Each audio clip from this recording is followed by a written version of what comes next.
दोस्तों, इंद्रलोक और शहजादा बाग की यह सरजमीन, अब थोड़ी देर नारे लगाना बंद कर दीजिए। मैं 5-7 मिनट आपसे थोड़ी देर मुखातिब रहना चाहता हूं। हाँ, सब कर देंगे, आप परेशान ना हो। आपने लंबी तकरीर सुनी है, मैं कोशिश करूंगा कि थोड़ी देर आपके साथ खड़ा रह सकूं। चिरागों के सफर में दबदबा हो आंधियों का, चिरागों के सफर में दबदबा हो आंधियों का, तो फिर अंजाम जुल्मत के सिवा कुछ भी नहीं होगा।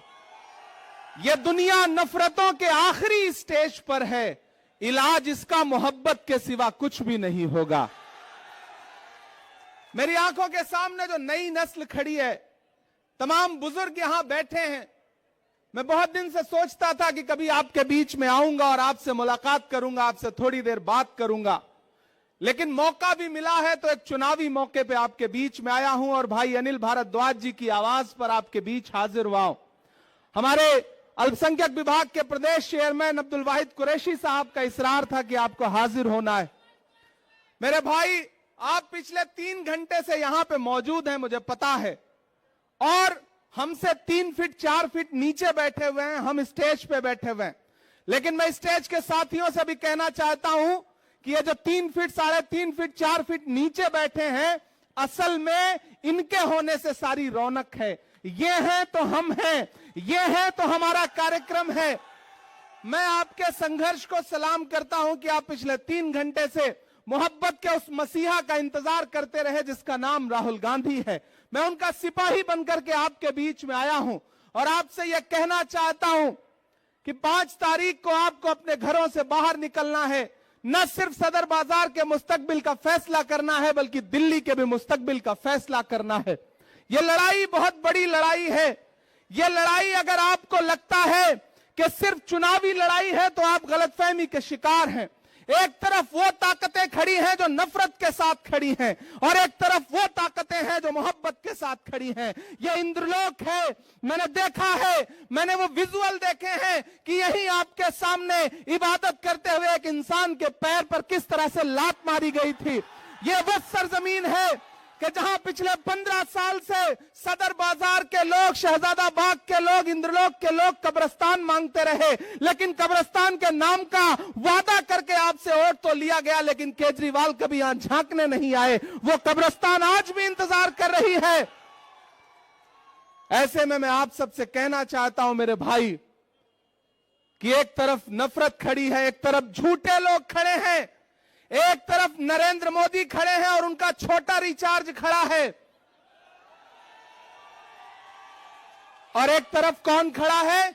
राहुल गांधी। इस देश में आने वाली सदियों में जब भी नफरत और मोहब्बत को तराजुओं पे तौला जाएगा, तो यह कहा जाएगा कि जब पूरे मुल्क में नफरत उफान पर थी, तो एक शख्स दिल्ली में खड़ा हुआ और उसने कहा कि मैं कन्याकुमारी से कश्मीर तक चलूंगा 4000 किलोमीटर, अपने पैर के छालों की परवाह नहीं करूंगा। मैं चला हूं राहुल गांधी के साथ, मैंने देखे हैं उनके पांव के छाले। जब मैं उनके साथ चलता था तो मुझसे मीडिया के साथी कहते थे कि इमरान साहब, आप तो शायर हैं, आप राहुल गांधी के कंधे से कंधा मिलाकर चल रहे हैं, क्या कहेंगे? तब मैं उनसे कहता था कि जो हर जालिम से टकराएगी वो आंधी बनाऊंगा, जो हर जालिम से टकराएगी वो आंधी बनाऊंगा। नए अंग्रेज आए हैं, नया गांधी बनाऊंगा।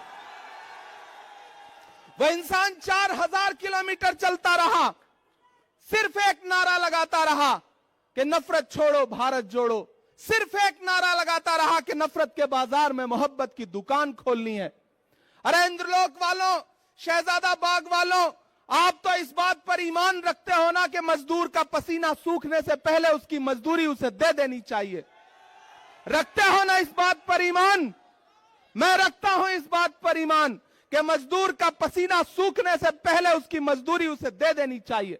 मुझे बताएं, आज शहजादा बाग के लोग मुझे बताएं, इंद्रलोक के लोग मुझे बताएं, और खास तौर से मेरे अपने समाज के लोग मुझे बताएं कि जब यहां पर नमाज पढ़ते हुए इंसान को लात मारी जा रही थी, जब वहां संभल में लाशें बिछाई जा रही थी, जब हाथरस में एक दलित बिटिया का बलात्कार हो रहा था, जब मणिपुर में माएं बेटियां बिना कपड़ों के परेड कराई जा रही थी, तो निकला था कोई केजरीवाल कुछ बोलने के लिए? निकला था कोई केजरीवाल? निकले कोई नरेंद्र मोदी कुछ बोलने के लिए? नहीं निकले ना। कौन निकला? संभल में कौन खड़ा था? हाथरस में कौन खड़ा था? मणिपुर में कौन खड़ा था? कन्याकुमारी में कौन खड़ा था? कश्मीर में कौन खड़ा था? जब दिल्ली जल रही थी तो कौन खड़ा था? अगर आपके हर मुद्दे पर राहुल गांधी खड़ा है तो फिर वोट अगर किसी बहुरूपीय को देंगे तो ये आप अपने जमीर के साथ नाइंसाफी करोगे। मैं अनिल भारद्वाज जी के लिए आपसे आज अपील करने आया हूं और आपसे यह कहने आया हूं कि याद करो 2013 की दिल्ली, याद करो 2014 की दिल्ली, जब एक नाटक शुरू किया गया था यहां पर और आरएसएस के लोग, भाजपा के लोग पीछे से उस नाटक की पैरवी कर रहे थे, सारा स्पॉन्सरशिप आरएसएस कर रही थी। और जब सरकार बन गई, राजनीति में आ गए तो आज सब गायब हैं। मैं तो पूरे देश में जाके शेर पढ़ता हूं कि भारत मां की आंख के तारे कहां गए, भारत मां की आंख के तारे कहां गए, आरएसएस के राज दुलारे कहां गए, अच्छे दिनों की तरह उन्हें भी खोज रहा कोई, बताए अन्ना हजारे कहां गए? सब गायब हो गए और ये बहरूपी अपने शीश महलों में घरों के अंदर दुबक के बैठ गए। केजरीवाल जी आएंगे आपके बीच में प्रचार करने तो उनसे पूछना कि जब दिल्ली जल रही थी तब क्यों नहीं आए हमारे बीच में, आज सुरक्षा लेकर के हमारे बीच में आ रहे हो। केजरीवाल की खांसी बंद हो गई, पूरी दिल्ली को खांसी आने लगी। इसलिए मैं आपसे कहना चाहता हूं साथियों कि अनिल भाई आपके बहुत शानदार प्रत्याशी हैं, राहुल गांधी जी ने इन पर भरोसा किया है।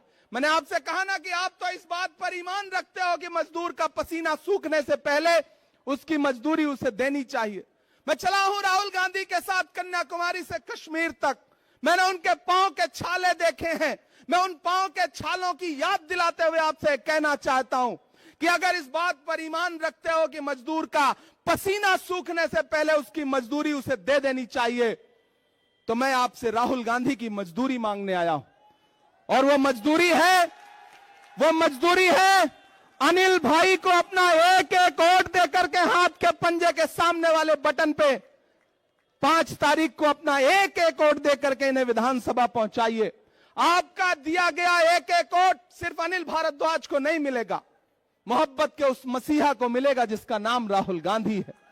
आपका दिया गया एक एक वोट सिर्फ अनिल भारद्वाज को नहीं मिलेगा, इस देश में डॉक्टर बाबा साहब अंबेडकर के संविधान के सबसे बड़े अगुआ मल्लिकार्जुन खड़गे जी को मिलेगा। आपका अनिल भारद्वाज को दिया गया एक एक वोट सिर्फ इनको नहीं मिलेगा, इस देश में महिलाओं की सबसे बड़ी आवाज प्रियंका गांधी जी को मिलेगा।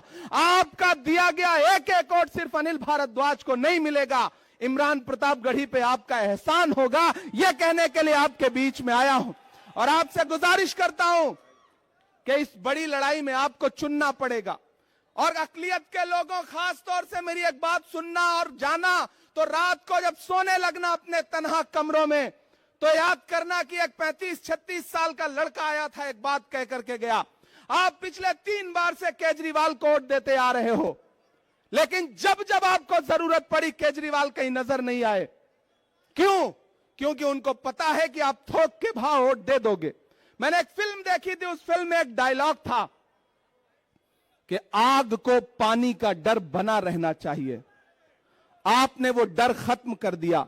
आपने उनको ये एहसास दिला दिया कि आप दिल्ली दंगों पे बोलो या ना बोलो, हम तुम्हें वोट देंगे। आपने एहसास दिला दिया कि जब बिल्किस के बलात्कारी रिहा किए गए और मीडिया ने मनीष सिसोदिया से पूछा कि आप क्या बोलोगे, तो उन्होंने माइक अपने सामने से हटा दिया, लेकिन फिर भी आपने उन्हें वोट दिया।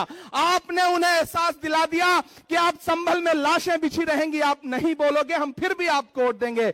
और दलित भाइयों, आपने एहसास दिला दिया कि हाथरस में दलित बिटिया के साथ बलात्कार हुआ, अरविंद केजरीवाल कुछ भी नहीं बोलेंगे, लेकिन फिर भी आप उन्हें वोट देंगे। ये भ्रम तोड़िए, उन्हें एहसास दिलाइए कि आग को पानी का डर बना रहना चाहिए। वो डर जो खत्म हुआ है उसे 5 फरवरी को फिर से पैदा करिए। अपने घरों से निकलिए और अपना एक एक वोट अनिल भारद्वाज को दे करके राहुल गांधी के हाथों को मजबूत करिए। बहुत लंबी तकरीर नहीं करनी है, आपसे बस यह कहने आया हूं कि यह लड़ाई बहुत बड़ी है। यह लड़ाई नफरत और मोहब्बत के बीच में है। एक तरफ वो लोग खड़े हैं जिनके नारे हैं कि बटोगे कटोगे, मंगलसूत्र छीन ले जाएंगे, भैंस खोल ले जाएंगे, और एक तरफ कौन खड़ा है जिसका नारा है कि नफरत के बाजार में मोहब्बत की दुकान खोलनी है। मेरी नई नस्लों, एक इंसान जो बिना डरे हुए इस देश के हाकिम की आंख से आंख मिला करके बोलता है, इस देश में संविधान बचाने की लड़ाई अगर सबसे बड़ी कोई लड़ रहा है तो उस शख्स का नाम राहुल गांधी है। हम सब उसके सिपाही बनकर के आए हैं।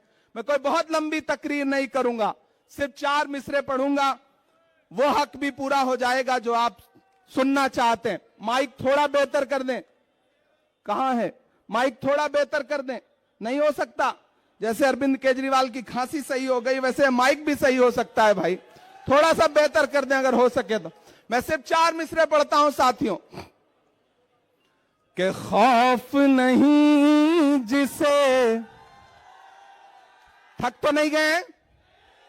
नया पाने की चाहत में पुराना छूट जाता है, तुझे अपनाऊं तो मुझसे जमाना रूठ जाता है।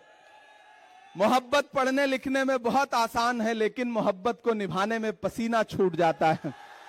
मुझे पता है आप पिछले 3-4 घंटे से यहां मौजूद हैं, राहुल गांधी जी का इंतजार कर रहे थे, लेकिन पिछले 4-5 दिन से ऐसा लग रहा है जैसे उनको नजर सी लग गई हो, तबीयत खराब है। आप उनके लिए दुआ भी करें, वो सेहतमंद होकर के कल से पूरे दिल्ली में प्रचार के लिए उतरे। वो खुद आपके बीच में आना चाहते थे, लेकिन उनका संदेश आया कि इमरान आप जाइए, लोगों से कहिए कि मैं नहीं पहुंच पा रहा हूं और मेरा पैगाम भी उनको पहुंचाइए। तो मैं आप सबकी तरफ से मैं चाहता हूं कि आपकी तालियों के साथ राहुल जी तक यह संदेशा जाना चाहिए कि खौफ नहीं जिसे मुरझाने का, हम उस गुल के साथ खड़े हैं।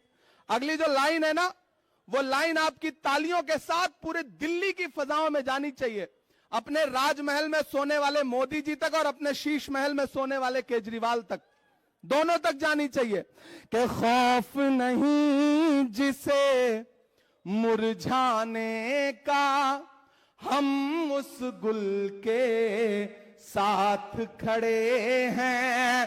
खौफ नहीं जिसे मुरझाने का, हम उस गुल के साथ खड़े हैं।